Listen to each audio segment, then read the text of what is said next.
everybody. Thank you for checking out my channel. My name is Angela. What's good? What's poppin'? What's shaking? Welcome to Remnant Life. So I haven't made a video in a while, but you know, y'all, I've just been going through it. Life has been crazy. There's been a lot of things going on. There's been a lot of amazing things that have happened, and there's been also a lot of just crazy things that have gone on as well.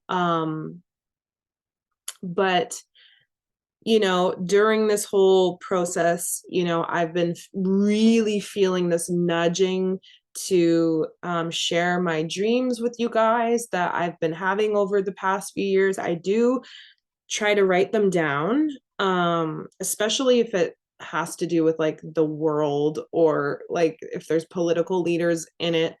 I have had a dream with Trump and I've had another one with Obama. But the Trump one, I need God to give me more clarity on that because I don't understand that dream, because it could literally mean two completely different things depending on what, God actually meant by it. So I'm waiting for more clarification before I share that one. But I have had a lot of dreams about like war and about bombs. I did share one on a previous video about like a bomb, and I was warning people about it. And in that dream, some people were like, "Oh, it's not going to happen. You're crazy," but it hit. And a lot of people were destroyed. In the dream, I was able to make it out because I knew it was coming. But I've had other dreams about just like almost like little glimpses of possible things to come, or things maybe that might make sense later. So there's, so this is something that's really, I feel like God has been nudging me to do this, and I haven't wanted to do this, if I'm being completely transparent and honest with you. I don't really want to be doing YouTube. I don't really want to be, putting myself out there, but God has other plans and we have to be obedient, and I have to be obedient, even if that means, I'm going to get ridiculed or whatever. But anyways, you can pray about these dreams, or if there's words or whatever, pray about it. If you have a relationship with God too, I feel like God has been speaking to a lot of us about a lot of the same things. So even me, I'll have dreams about something, and then somebody else will have a very similar dream. And I'm like, yo, I had this part, like I had a dream about this part too. But then somebody else's dream might elaborate and explain something else. And, or somebody might have a vision. And and I'm very cautious too, because we have to be careful, because not every person who says that they have a word from God actually has a word from God, right? We do know that there is a counterfeit out there. We do know that the enemy does like to deceive. And so just pray about it. And again, if you have a relationship with God, I feel like God is going to either like confirm some things for you. He might maybe he's been putting it on your heart to like prepare for certain things. And then maybe, he confirms it by, other people telling you to prepare. And it's like, okay, God has really been speaking to me about this. So anyways, I say all that to say, spend as much time with him as you can. And if you've fallen away, come back. If you've really been going through a hard time and you're just questioning, your faith, your question, because the world is getting crazier and we know it's going to get worse and worse. But just a reminder that, God has already overcome the world. We're okay. No matter what happens, he's going to be with us. And that's the beautiful thing. And we still have hope, and we still have things to look forward to, because this world is not our final destination. This is like, we're just visitors here, right? And God's kingdom is an everlasting kingdom, right? And when we die, right, we get to be with him. We get to be with him in paradise. We get to, rule in some sense with him too. And so all the things that we lose on this earth, right?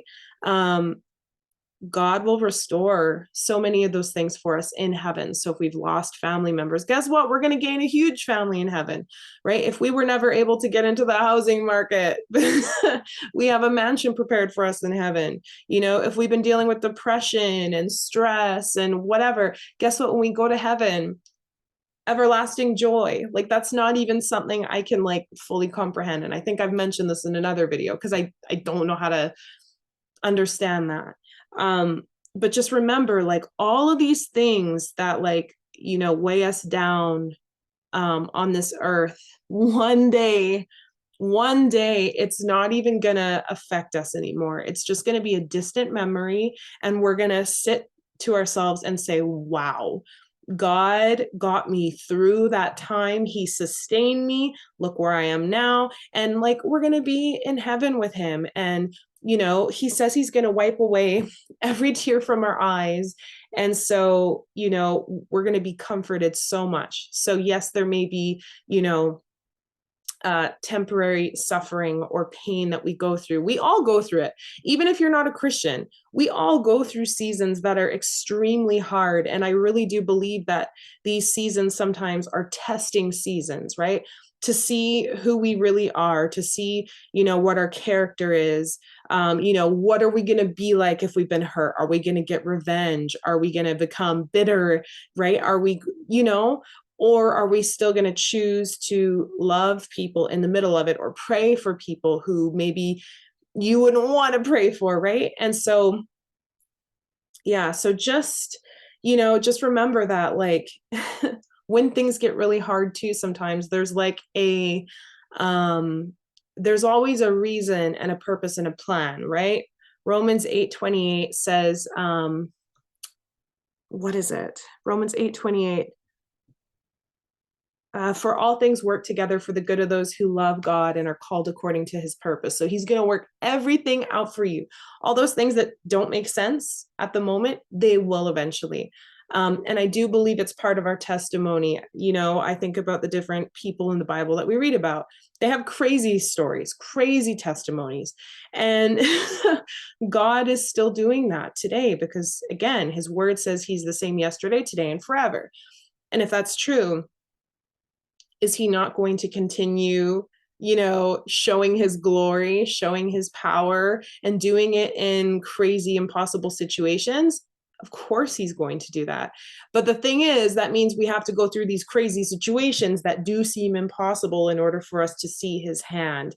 And going through those things is incredibly hard, right? Like, I have friends who are going through so many different things, and I literally am like, okay, like, I get it. It's the season of testing and pressing and the refining fire, right? The Bible talks about the refining fire as, gold, true gold. When it's put into fire, that's how the impurities are removed, and then you're left with something that's beautiful, that's worth more.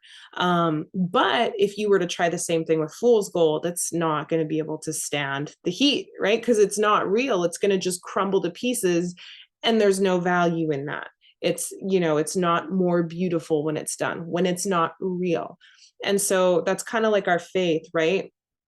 If we truly belong to God, right, to Yahweh, then out of this refining process, we should be more beautiful, especially when it makes no sense. And like, I think about friends who are homeless right now, people who have, partners dealing with like different addictions, and like, there's so many really hard things that they have to go through, and seeing them continue to persevere in the middle of these things is like, how do I explain it? It's beautiful, because so many people would give up so easy, but they're still going, right? And so if you're watching this right now, keep going, don't give up. I don't care what you're going through or how bad it seems, or how many people have neglected you or turned their back on you, or people who've said they've loved you have instead hurt you. God is a good God. He's a good father, not like, maybe some of our earthly fathers have been, or maybe even our mothers, right? He is good. And so he's going to take care of us. He's going to guide, he's going to lead us, but we have to be close to him in order to get those directions, right? And I'm speaking for everything that I always put out here, I'm always speaking for myself too, because I've definitely been going through a season where, and I'm transparent because I feel like being honest about my struggles helps other people not to feel alone. And I feel like there really is something behind, I'm totally going on a tangent here, but I really feel like there is something to the ministry of presence, being there for people. And one thing that God has been really doing with me is, he's been putting me in a situation or in places where I can be there for other people. I can encourage them. I can pray with them. They can vent. I have friends who call me and they'll cry, or sometimes they'll send me voice clips and they're crying about different things and they're asking for prayer. But the ability or the fact that, like, what's the word? I think about Job, right? When he was going through his seasons of suffering, when, he lost everything. And, some of his friends that were supposed to be his friends and be there for him, they left. When things got a little too crazy, they were like, you probably did something, because you're going through all this. Like, there's no way that, like, you didn't do something to deserve this, right?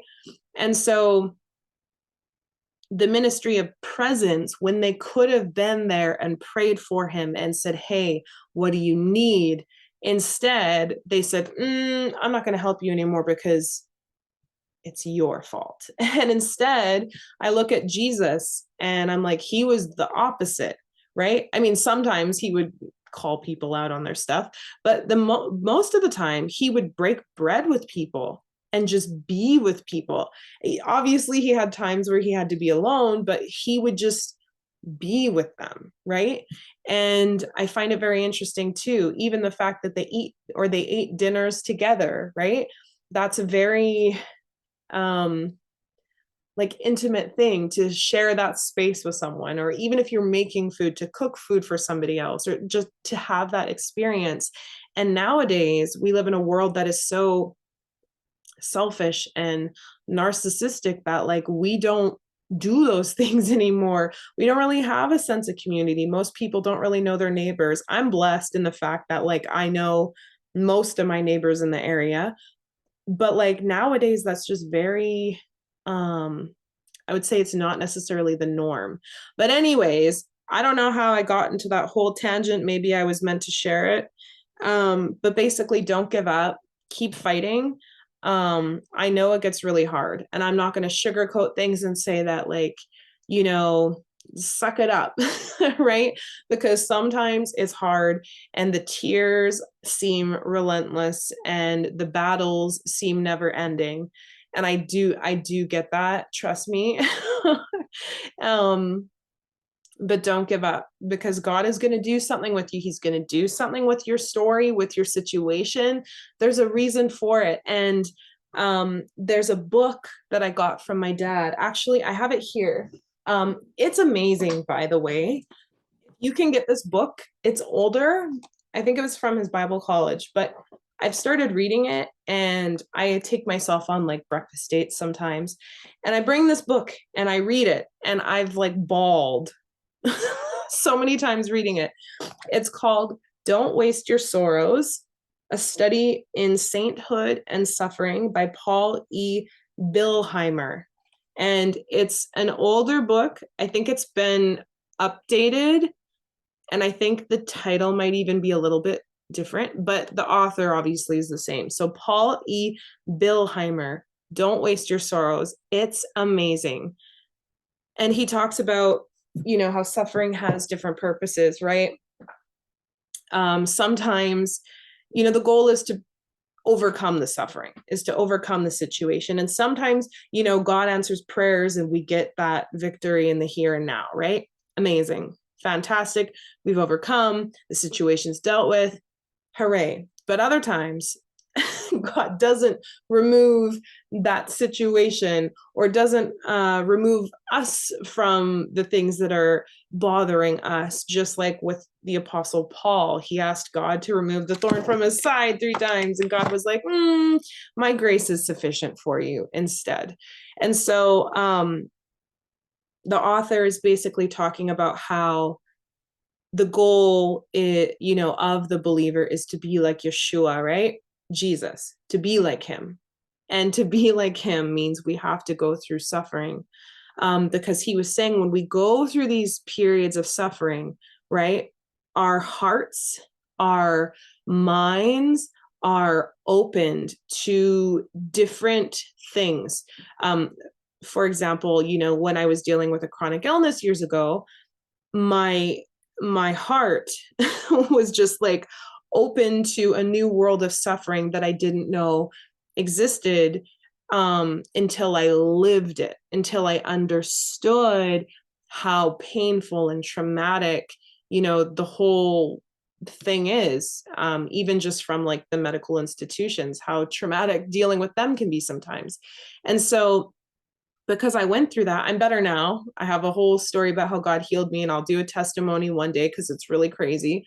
But he put me through that so that now I can like be there for other people in the way that they need it.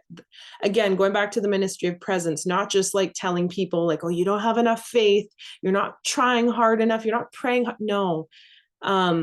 Instead, I can be there for them, pray, like listen to them vent, because we all have these moments. And so many apostles and prophets had moments where they were tired and they were weary and they didn't even want to be here anymore. And that's just the reality of life. Spiritual warfare is real. And if you're a believer, the enemy does not want you stepping into your calling. And, even in my life, I can definitely see where he's like tried to sabotage different things in different ways. And thankfully, God is so much greater, that it all kind of makes sense now. But anyways, I'm ranting way too much. This is supposed to be about my dream, and it's very, very short. So if you are still here, you're amazing. But this dream that I had was given to me in 2020, December 2020.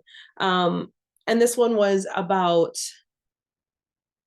I guess maybe you could consider it like a false flag, or I'm not sure. I feel like maybe God will give us more understanding as the years progress. But let me just tell you what it was, very, very short, right? So in this dream, I was at Walmart and I was with 2 other people and I was driving our car. In the dream, I went to drop people off at like the front door so they could go into Walmart and get their things. And so while they were doing that, it was like really, really busy. It was super busy. And so in the dream, I was trying to find like a parking space and I couldn't. It was just packed. And so I managed to like drive. So there's a parking lot and then there's like a street and there's like a sidewalk and everything. I managed to like get out of the main parking lot, and I found a spot outside the lot that was right by the curb. So I parked there. I'm chilling. I'm, expecting to wait for my friends to come back from Walmart. And all of a sudden, I saw like a bomb fall from the sky, but it was like the actual metal like canister, and it fell in the Walmart parking lot. But this is the crazy thing, as I saw it, right, I was like just chilling, looking up at the sky, which I do all the time anyways. But I was looking up at the sky, I saw this big metal thing coming down, and I remember seeing it like land, and I was like like bracing for it to like explode, and it didn't. It didn't detonate, but a few moments later, there was this military jet that came into the parking lot, and there was like a bunch of people that like grabbed this bomb. I don't know if it was like an oopsie daisies or what, but they grabbed this canister and they like quickly removed it. And I remember in the dream sitting in my car, looking around the parking lot and like looking for people and being like, hey, like, did anybody else see this, or is it just me? Like, am I the only one who was like, and so in the dream, couldn't find one other person who was able to see what was going on. And yeah, I just remember in the dream I was like panicking because I was like, what the heck is going on? Yeah, and then the dream switched over to a new scenario. And I don't think I wrote down the other part of the dream. So with this dream, I don't know exactly what it means. That's just the dream I had. And so I'm just sharing it. Again, it'll make sense later, I'm sure. But I do remember that the jet that came into the dream, it was like a dark gray and black camo jet. So the camouflage, instead of being like the different greens, it was like dark gray and black. It was very like ominous. And so yeah, so that was that dream. That was one of the bomb dreams. Yeah, I'm going to upload this and you can pray about it. Or if you've had another dream very similar about like some sort of weird bomb threat, but then it wasn't really a thing or a false flag, let me know. You can leave a comment because it would be really cool to hear from you guys too, right? But anyways, that's the word. That's it. So just prepare, just keep your eyes open to understand that maybe things may not always be what we think it is either. And that's all I'm going to say because if I say too much, yeah.